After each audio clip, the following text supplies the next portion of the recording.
லட்சுமி, அந்த காய்கறிகளை நல்லா நறுக்குங்க. சரி அம்மா, இதோ முடிச்சிட்டேன். நல்லாவே கொதிக்குது. இப்போ சாம்பார் ரெடி. அந்த தோசைகள் சூடா சுட்டுக்கிட்டு இருக்கு. இட்லிகளும் நல்லாவே ஆவி பறக்குது. சாப்பிடலாம். அம்மா, அஞ்சலிக்கு மதிய உணவு பேக் செய்யுங்கள். உட்காருங்கள் அனைவரும். குடும்பம் முதலில். அம்மா சரி சொல்றாங்க, அனைவரும் சாப்பிடலாம். ஆமா, அனைவரும் அம்மா சூடா சாப்பிடலாம். இந்த சாம்பார் அருமையா வாசனை வருது. ஆமா, இட்லியும் நல்லா வந்திருக்கு. இந்த முறை சாம்பார் சூப்பர் ஹிட். காய்கறிகள் ரெடியா இருக்கு, போட்டுக்கலாமா? அம்மா, நடன பயிற்சி, படிப்பு முதலில். அவளை முயற்சி செய்ய விடுங்கள் ராஜா அண்ணா. சமநிலை முக்கியம். பார்க்கலாம். நல்லது. தாமரை பெண் தனியாக தன் குடும்பத்தை வளர்த்தார். வலிமையில் ஒற்றுமை. பெண்கள் சகித்துக் கொள்கிறார்கள், ஆனால் ஆண்கள் வழங்குகிறார்கள். அதை நினைவில் கொள்ளுங்கள். இப்போது நாங்கள் அனைவரும் பங்களிக்கிறோம் மாமா.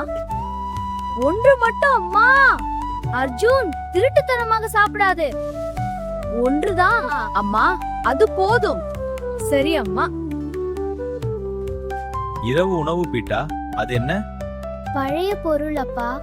அத பாக்கெட்ல வச்சுட்டியா? சரி, சாப்பிடலாம்.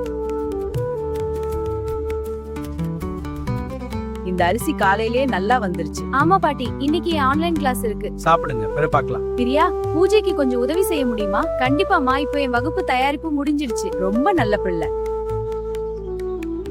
Cool moves, chess. அப்பாவோட சொல்லாத.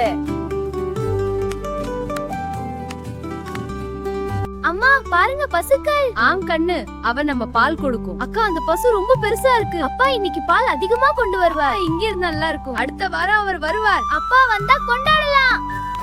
இந்த கோலம் ரொம்ப அழகா இருக்கு. ஆமாம், நீங்கள் எல்லோரும் நல்லா செய்தீர்கள். இன்னும் கொஞ்சம் பச்சை சேர்க்கலாம். நான் வைக்கிறேன். இது நம் கலாச்சாரத்தின் அழகு.